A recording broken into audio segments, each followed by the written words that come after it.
नमस्कार। सामुद्रिक विज्ञान के इस अंक में एक बार पुनः आपका स्वागत है। दोस्तों, मैं हूँ भास्करानंद डोभाल और आप देख रहे हैं हस्तरेखा का ये अंक अपने ही पसंदीदा यूट्यूब के चैनल गो ब्लॉग्स में। यहाँ पर एक सुंदर सी मेल हथेली, आप पुरुष जातक हैं और आपकी रियल हथेली मेरे सामने विवेचना के लिए आ रखी है। देखिएगा, हथेली में मैं वैसे पहले इसकी रंगत पे जाता हूँ, इसके ऑरा मंडल पे जाता हूँ, आभा मंडल पे जाता हूँ और जो है किस आकृति की हथेली बनी हुई है इसको हम देखते हैं। लेकिन इस हथेली में कुछ अद्भुत और दुर्लभ चिन्ह बने हुए हैं। बहुत कम हथेली में ऐसे चिन्ह बनते हैं। इनको वास्तव में उसका पूरा फायदा मिल रहा है नहीं मिल रहा है, इस वीडियो में पूरा विश्लेषण करके देखेंगे। लेकिन देखिएगा, जो सबसे ज़्यादा प्रभाव हमारे जीवन पर डालता है, मानी 70% हमारे जीवन को बदलने की ताकत रखता है, वो होता है चंद्रमा। ठीक है ना।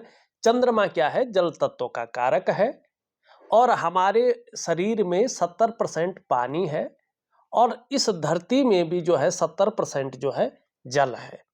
ठीक है ना। तो 70% हमारे जीवन को बदलने की ताकत रखता है। तो सबसे पहले मैं हथेली की इसी भाग पर जाऊंगा। ठीक, ये है आपकी हथेली में चंद्रमा। अब इसकी स्थिति बाद में देखते हैं, पहले देखते हैं यहां पे जो ये चिन्ह बन रखा है ना, अगर आप ध्यान से देखें तो वास्तविक रूप में ये कहीं ना कहीं मछली का चिन्ह बनता हुआ दिखाई दे रहा है और अभी पूर्ण रूप से ये बना नहीं, थोड़ी सी कसर रह गई है, लेकिन बहुत जल्दी ये अपनी पूर्ण अवस्था में आएगा। अब हमारा सामुद्रिक विज्ञान इसमें क्या कहता है, इसका प्रमाण है। प्रमाण क्या देता है कि यस्य हस्ते मत्स्य रेखा कर्म सिद्धिश्च जायते धनाड्यस्तु सौविज्ञेयो बहुपुत्रो न संशयो। इसका अर्थ मैं बाद में बताऊंगा। सबसे पहले चलते हैं चंद्रमा पे मछली का चिन्ह। देखिएगा, एक बात मैं कहना चाहता हूं, आपकी हथेली में कहीं पर भी मछली का अगर चिन्ह हो, ये आपकी हथेली की जो पॉजिटिव वाइब्स है, ऊर्जा है, उसको दुगना बढ़ा लेता है और हथेली के जिस पर्वत पर बैठा हुआ हो उसके गुणों में वृद्धि करता है, उसको गुणों को बढ़ा करके और आपके अंदर उनके गुणों को समाहित करता है। और चंद्रमा है मन का कारक, यात्राओं का कारक, आपकी क्रिएटिविटी का मालिक। ठीक है ना। यात्रा आप विदेश की भी कर सकते हैं, अपने देश की भी कर सकते हैं, लेकिन ये इसका प्रभाव देखिएगा। लोगों के अंदर कुछ भ्रांति है कि हथेली में मछली का अगर चिन्ह है तो वो धन देता है। धन तो देता ही है, इसमें कोई शंका नहीं है, लेकिन जिस पर्वत पे बैठता है उसके अनुसार फल देता। हर जगह धन ही थोड़ी देगा वो यार। वो जिस पर्वत में बैठेगा उसके गुणों में वृद्धि करके आपके अंदर उन चीजों को भरेगा। ठीक है ना। अब यहाँ पे ये चंद्रमा पे है तो देखिएगा, अगर चंद्रमा पे ये होता है तो व्यक्ति को अत्यंत क्रिएटिव बनाता है, लेकिन ये इसके ऊपर डिपेंड करता है कि मछली का चिन्ह किस रूप में आ रहा है। ठीक है ना, पूर्ण है कि नहीं है। अब यहाँ पे 70% ये फायदा देता हुआ दिखाई दे रहा है। आगे जाके अगर हम देखें, ठीक जो है, जब 2 साल पूरे हो जाएंगे और आप तीसरे साल में प्रवेश करेंगे तो ये और भी अच्छी स्थिति में आएगा। वैसे तो ये जो है आपका 1 साल के अंदर ही अपने प्रभाव को देता हुआ दिखाई दे रहा है, तो अत्यंत क्रिएटिव तो बनाएगा ही। ठीक है। अगर आप आर्ट है, कल्चर है, ऐसे क्षेत्र में अगर काम कर रहे हैं, ये तो बहुत बड़ी प्रसिद्धि आपको दिलाएगा। विदेशों तक आपकी ख्याति फैलेगी और अगर आप व्यापार कर रहे हैं, बिजनेस कर रहे हैं, तो समुद्र पारीय देशों में व्यापार करके आप धन अर्जित करेंगे। ये यहाँ पे स्पष्ट तरीके से मछली का चिन्ह दिखाई दे रहा है। और अगर व्यापार की बात करता हूं तो आपकी हथेली में कुछ दिव्य चिन्ह और हैं, उनकी ओर जाते हैं। ठीक है ना। यहाँ पे जरा ध्यान से देखने की बात है। यहाँ पे अगर आप ध्यान से देखें तो एक चिन्ह आपकी हथेली में बन रहा है और ये चिन्ह है आपका टेम्पल का चिन्ह, मंदिर का चिन्ह। स्पष्ट तरीके से मंदिर का चिन्ह बना हुआ है और भाग्य स्थान कर्म स्थान के नीचे बना हुआ है। कहीं पे भी बने ये बहुत बढ़िया माना जाता, बहुत सौभाग्यशाली व्यक्तियों की हथेली में ये बनता है, बहुत कम हथेली में ये टेम्पल का चिन्ह, ये मंदिर का चिन्ह। अब मैं अपने आप कुछ नहीं कहूंगा, यहाँ पे जो है हमारा सामुद्रिक विज्ञान जो शास्त्र है वो क्या कहता है, वो कहता है सूर्य चंद्र लता नेत्र अष्टकोण त्रिकोणम मंदिरम गजः अश्वानाम चिन्ने धनी सुखी भवेत। जिस व्यक्ति की हथेली में सूर्य का चिन्ह हो, चंद्रमा का चिन्ह हो, लता बेल का चिन्ह हो, नेत्र जिसको आंख कहते हैं उसका चिन्ह हो, ठीक है ना, अष्टकोण हो, त्रिकोण हो, त्रिभुज जिसको कहते हैं। अब यहां पे देखिए त्रिभुज की अगर मैं बात करूं तो ये देखिएगा, आप ध्यान से देखिएगा, मैं बिना प्रिंट किए भी बता रहा हूं, अगर आपको दिख रहा हो तो इनके सूर्य पर्वत पर त्रिकोण का भी चिन्ह बना हुआ है। ध्यान से देखिएगा आप, हथेली में हाथी का हो, घोड़ा का हो, इनमें से एक भी चिन्ह होता है, ऐसा व्यक्ति अपने जीवन काल में आर्थिक रूप से मजबूत होता ही होता है।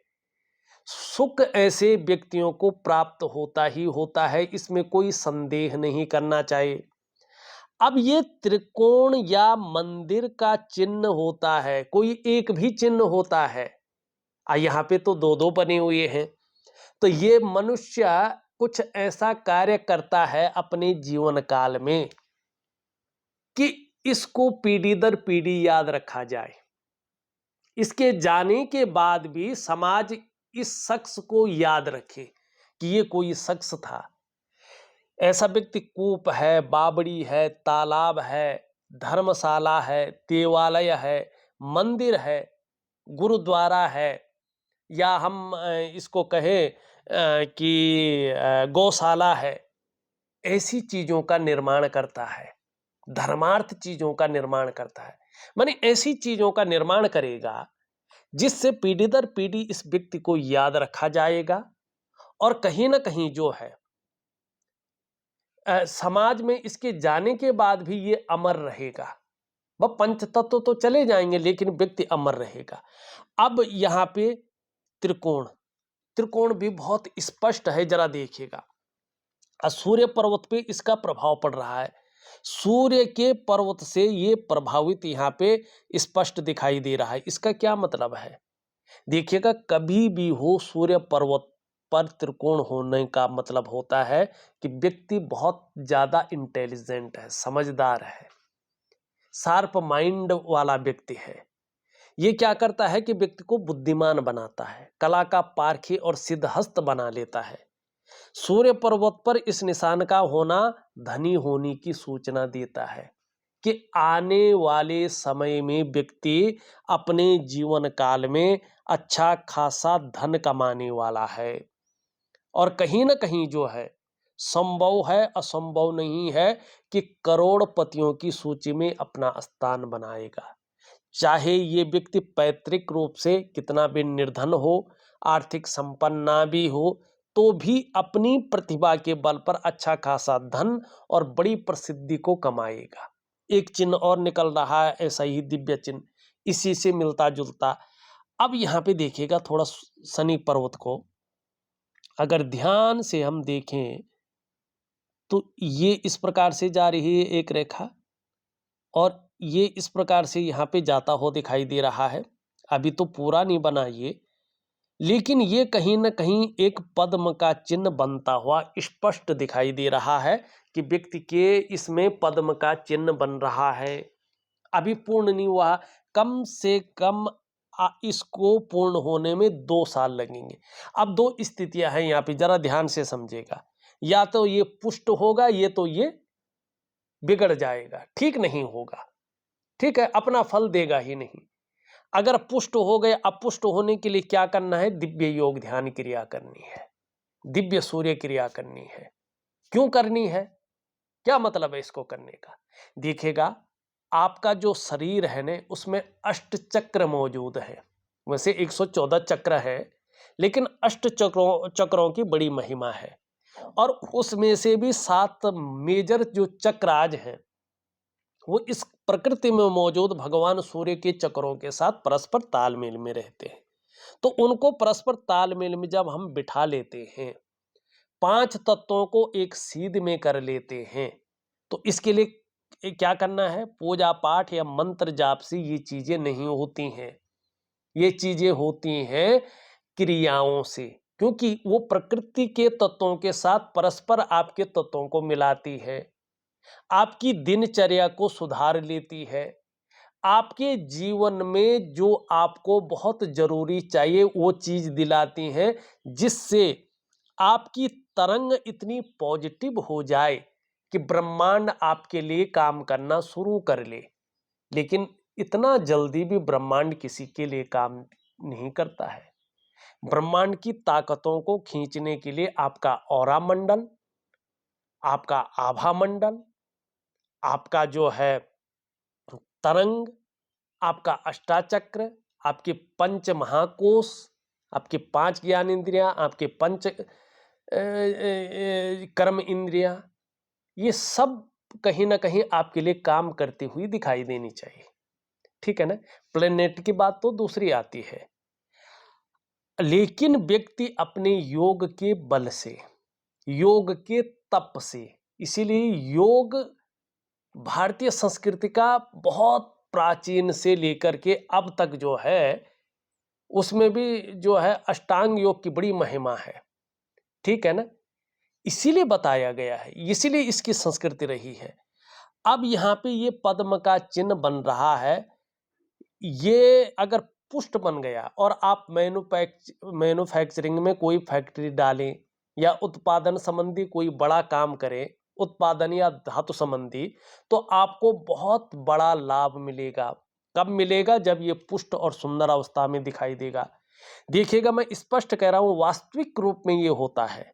और मैंने अपने सामने ऐसे कुबेर लोगों को देखा है, कुबेरपतियों को, जिनकी हथेली में ये स्पष्ट हैं और ग्रह उनकी स्थिति को ध्यान में रख रहे हैं, उनका जो है सपोर्ट कर रहे हैं। तो ज्यादातर मामलों में ऐसा व्यक्ति इतना धनवान हो जाता है कि बैठकर उसकी 7 पुश्तें उस धन को खा सकती है। ऐसा व्यक्ति अकेले खुद के बलबूते पर यह धन संपदा जोड़ता है। ये शानदार स्थिति कहां बन रही है?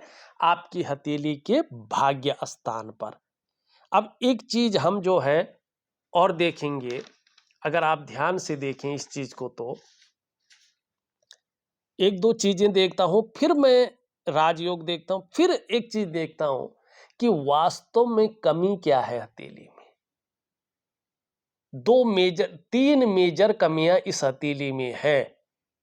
माने जिस प्रकार से व्यक्ति को एक दुनिया में एक फर्स्ट स्टेज में आना चाहिए था, दुनिया का राजा के रूप में गिनना चाहिए था, वो चीज नहीं हुई। जबकि हर लक्षण, हर चिन्ह, हर नक्षत्र आपकी हथेली में है। ऐसा कौन सा चिन्ह है जो आपकी हथेली में नहीं है? सब है। लेकिन बात वही है, 3 मेजर कमियां दे रखी हैं, जिसके कारण आप उस प्रकार से ब्रांड वैल्यू अपनी नहीं निखार पाए हैं।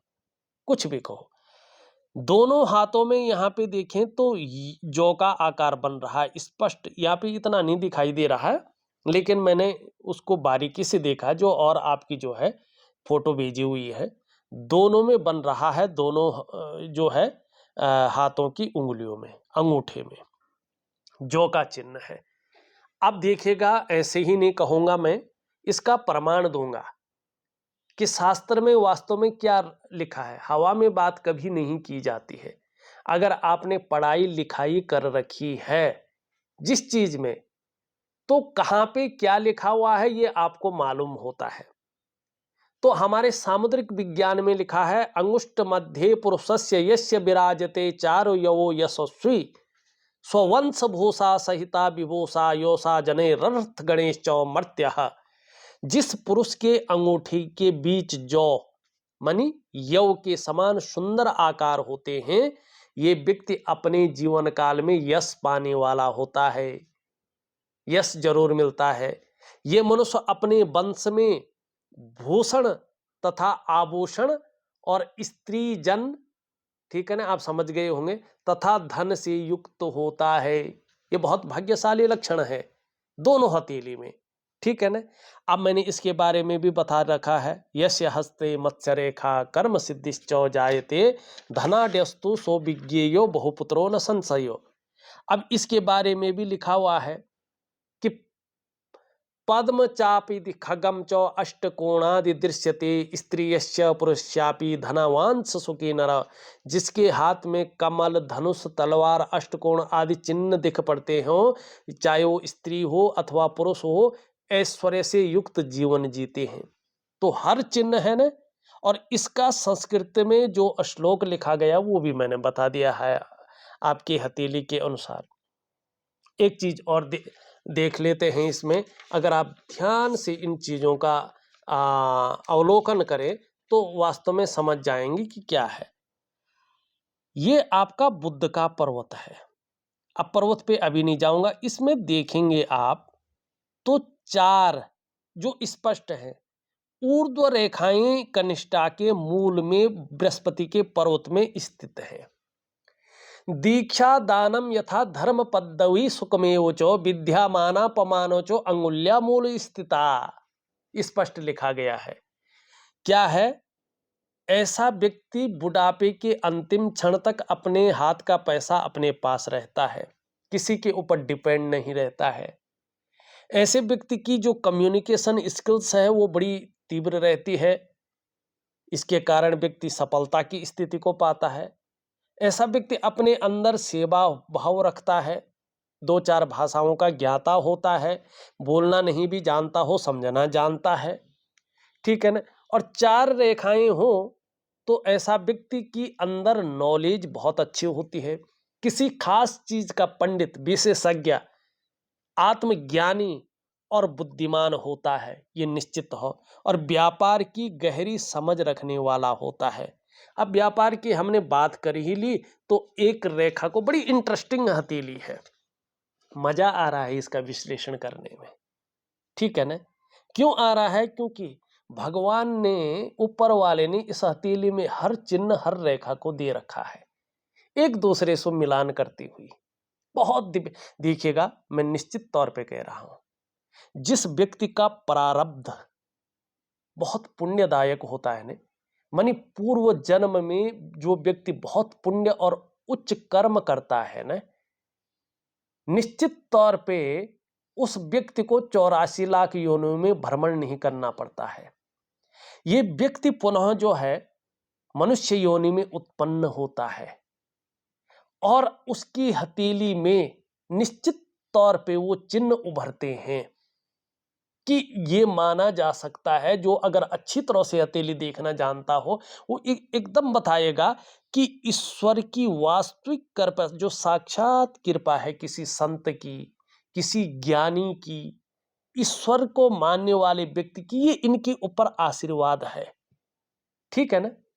अगर एक बहुत बड़ा दोष नहीं होता इनकी हथेली में ने, ये संसार के राजा होते, इनका नाम होता पुस्तकों में कि ये फलाने नंबर के कुबेरपति हैं, फलाने नंबर के धर्मात्मा हैं।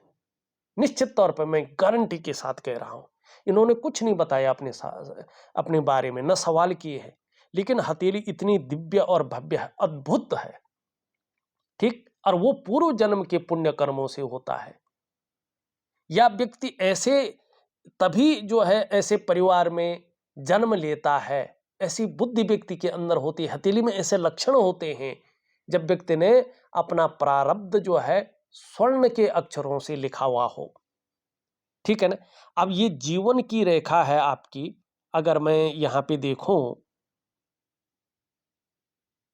ये देखिएगा, ये आपकी यहां से जीवन की रेखा है और इस जीवन की रेखा से आप देखेंगे एक रेखा जा रही है, शानदार स्थिति की रेखा, बुद्ध की रेखा इसको कहते हैं, बुद्ध की रेखा है। अब क्या कह रही है बुद्ध की रेखा? देखिएगा, कहीं न कहीं ये रेखा आयु को बढ़ाने वाली रेखा कहलाएगी, सफलता को दिखाने वाली रेखा कहलाएगी और व्यापार यदि कर रहे हैं तो आगे चलकर बड़ी तरक्की को दिखा रही है। बोलने के ढंग के कारण आप अपने जीवन काल में धन कमाने वाले व्यक्ति हैं। लेकिन एक कमी इस रेखा के अंदर है, पेट के रोग दे सकते हैं, पेट के मामले में आपको परेशानी रह सकती है। इस बात को ये निश्चित तौर पे बता रही है। तो इसके लिए मैं एक उपाय दूंगा। एक और चीज देख लेते हैं, ये मंगल का हमारा क्षेत्र है। अब यहाँ पे देखेंगे तो दो लकीरें स्पष्ट दिखाई दे रही हैं, जरा ध्यान से देखेंगे। दो लकीरें स्पष्ट रूप से दिखाई दे रही हैं, दोनों मंगल की रेखाएं हैं और मैंने अभी तक जितनी हथेलियां देखी हैं उनमें दो रेखाएं देखी हैं, तो मैंने ये पाया है कि ऐसे लोगों को अपने मकान का सुख मिलता है। मकान ऐसे लोगों का जरूर बनता है, प्रॉपर्टी हो, सरकारी सुख हो, बिल्डिंग हो, होटल हो, राजनीति हो, इन सभी चीजों के फायदे को ये दिखाते हैं। ऐसे व्यक्ति को अपने घर का सुख जरूर मिलता है और जो लोग राजनीति में हैं उनको इनका फायदा निश्चित तौर पे मिलता है, ये मैंने देखा हुआ है। एक रिंग ऑफ सोलोमन भी आपकी हथेली में स्पष्ट तरीके से है। ये बृहस्पति के शुभ गुणों में वृद्धि कर उसके गुणों में दुगनी स्थिति को आपके अंदर लाती है। अब देखिएगा राजयोग, बुधादित्य, ये उंगली देखेंगे आप, इस उंगली के पहले पोरों तक पहुंच रही है। ये आपकी सूर्य की जो उंगली है आपकी इंडेक्स फिंगर से बड़ी है, मिडिल फिंगर से छोटी है, बृहस्पति का पर्वत पुष्ट है। ये बुधादित्य राजयोग को बताता है। देखिएगा 99.9% मामले में ऐसे व्यक्ति सरकारी नौकरी या इससे संबंधित क्षेत्र में कार्य करने वाले होते हैं। किन क्षेत्रों में? बृहस्पति से संबंधित शिक्षा का क्षेत्र है, इंजीनियरिंग का क्षेत्र है, चिकित्सा का क्षेत्र है, मैनेजमेंट का क्षेत्र है, वाणिज्य का क्षेत्र है और कानून का क्षेत्र है। यदि 1% व्यक्ति इन क्षेत्रों में कार्य न कर पाया तो फिर ये व्यक्ति व्यापार में जाते हैं, व्यापार में अपनी पहचान बनाते हैं, व्यापार के कारण ये लोग जाने जाते हैं और व्यापार के कारण जो है इनकी क्या होती है? पहचान बनती है, ब्रांड बनकर ये लोग उभरते हैं। ये थी आपकी हथेली में बेहतरीन और शानदार कुछ चीजें। अब बहुत बारीक या एक एक करके तो कोई नहीं बता सकता है, जितना बहुत जरूरी होता है उतना बताना जरूरी है। अब यहाँ पे एक बहुत बड़ी चीज और देखते हैं, अंगूठा आपका बहुत लंबा है और हस्तरेखा में इसको बड़ा शुभ माना जाता है। हस्तरेखा के मुताबिक अगर देखें तो ऐसे व्यक्ति शिक्षा और प्यार के मामले में बहुत अच्छे और सुलझे हुए इंसान होते हैं। ऐसे लोग आत्मविश्वास से भरे होते हैं और जीवन में खूब तरक्की भी करते हैं, ये यहाँ पे स्पष्ट दिखाई देता है। अब इसका थोड़ा सा आपके जीवन में थोड़ा अलग प्रभाव भी रहेगा। यहाँ पे देखेंगे लंबा तो है लेकिन पीछे की तरफ बहुत ज्यादा झुक रहा है। ये आपके अंदर एक समस्या को उजागर कर रहा है, ईगो प्रॉब्लम की। अगर ये समस्या आप दूर करके चले और अपनी वाणी का ध्यान रखें, बोलने का ढंग ये अंगूठा थोड़ा कड़वा बनाता है। मानी ऐसा व्यक्ति स्ट्रेट फॉरवर्ड कहते हैं जिसको ने, स्वतंत्र विचारधारा का, जो बोलना है मुंह के सामने बोलना है। तो कई लोगों को वो दिक्कत भरा लगता है, कई लोगों को ऐसा लगता है कि बहुत दिक्कत है। हाँ, थोड़ा ये नर्वस सिस्टम को वीक करता है, व्यक्ति कई बार नर्वस हो जाते हैं। उसमें भी अगर आपकी हथेलियों में पसीना आता हो तो थोड़ा सा योगा इत्यादि चीजें जरूर करें, लेकिन एक निश्चित तौर पे जैसा ये कोबड़ है, ऐसे लोग बहुत ज्यादा ज्ञानी होते हैं। ऐसे लोगों को राजनीति का बड़ा शौक होता है। राजनीति में अगर ये लोग हों तो बड़ा अच्छा भी करते हैं। राजनीति के लिए ये अंगूठा अच्छा कहलाता है। थोड़ा सा झूठ भी इनके अंदर ये बुलवाता है, बोलने की समस्या को भी दिखाता है। लेकिन एक चीज देखिएगा, कहीं ना कहीं ऐसे लोग 42 वर्ष या 52 वर्ष की उम्र में बड़ी सफलताएं पाते हैं। ठीक है ना? ये थोड़ा इसके अंदर अच्छाई भी है और बुराई भी। इन उंगलियों के बीच में देखो तो छिद्र है और छिद्र अच्छा नहीं माना जाता है। धन की समस्याएं रहती हैं, तीन चीजों में से एक या दो चीज रहती है। या तो धन के मामले में ये संघर्ष दिलाती हैं, या बहुत ज्यादा खर्चीला स्वभाव व्यक्ति का बन जाता है।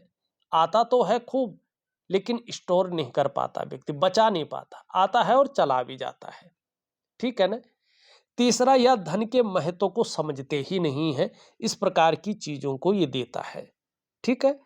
अब यहां पे एक चीज देखेगा, सबसे बड़ी स्थिति है आपकी हथेली में, और अभी आपके पास समय है, इसको दूर करें जितना जल्दी हो सकता है। दो चीजें दिखा रहा हूं बड़ी।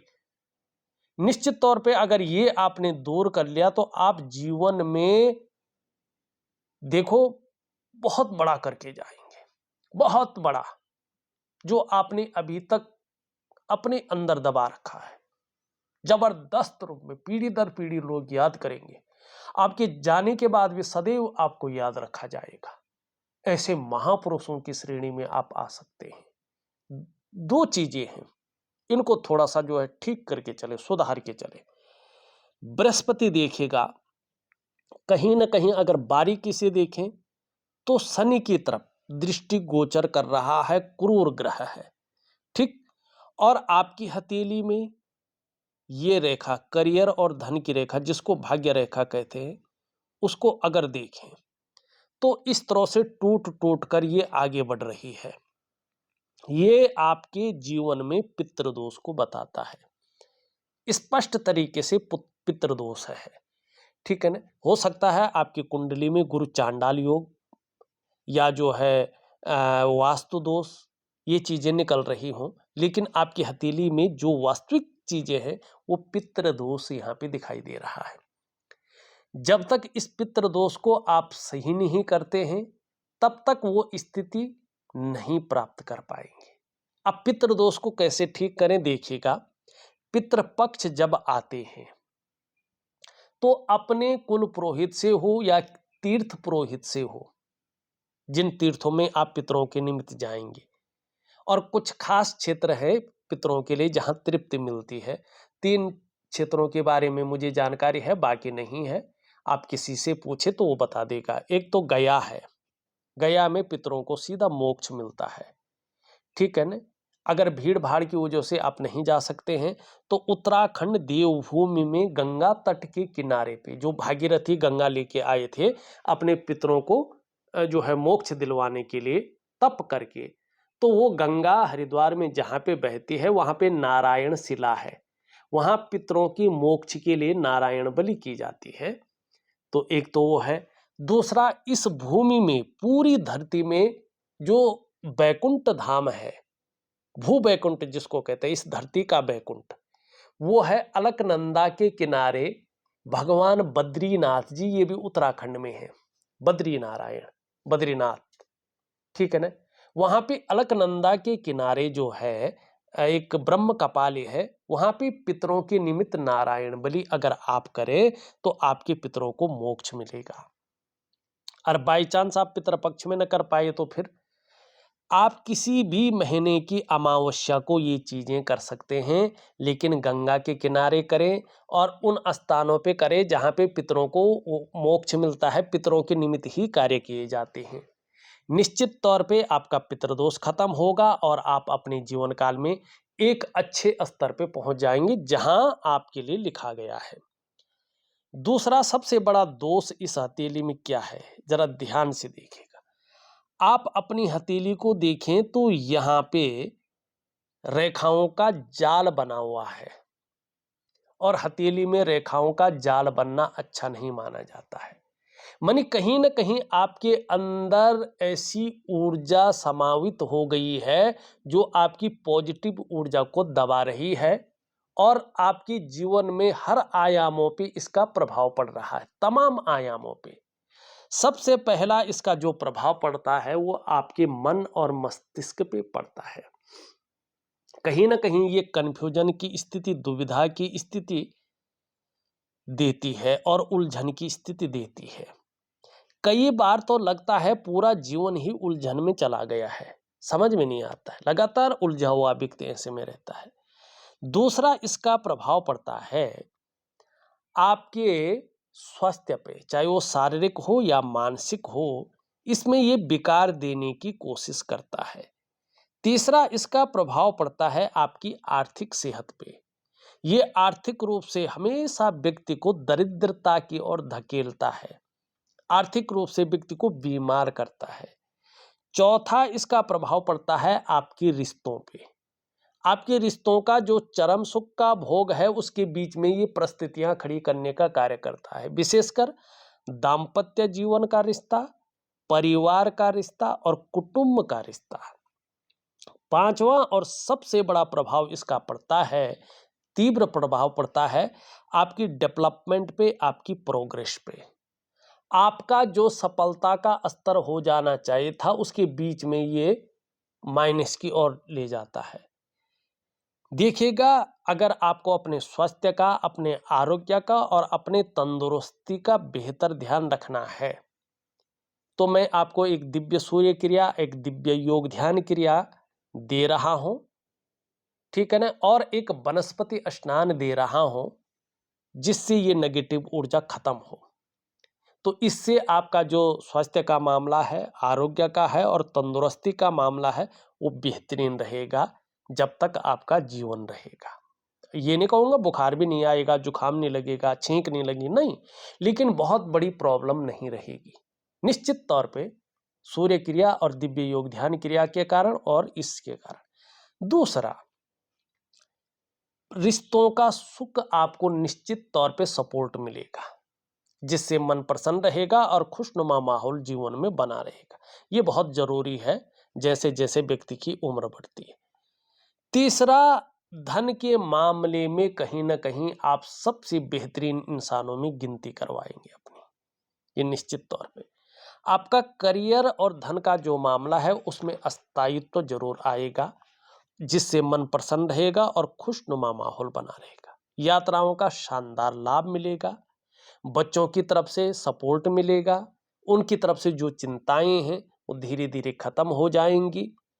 और मनुष्य को तो यही चाहिए, बाकी क्या चाहिए उसको? सबसे बड़ा उसका स्वास्थ्य होता है, फिर उसका परिवार होता है, उसके पास धन की स्थिति होती है, उसका करियर होता है और उसका सामाजिक जीवन होता है।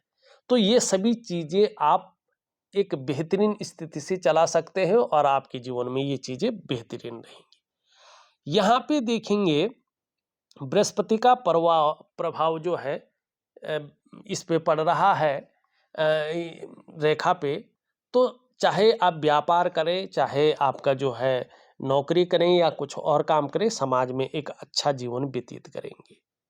स्वतंत्र विचारधारा का व्यक्तित्व रहेगा और मन मर्जी के थोड़े से मालिक रहेंगे, लेकिन बौद्धिक स्तर बहुत अच्छा रहेगा।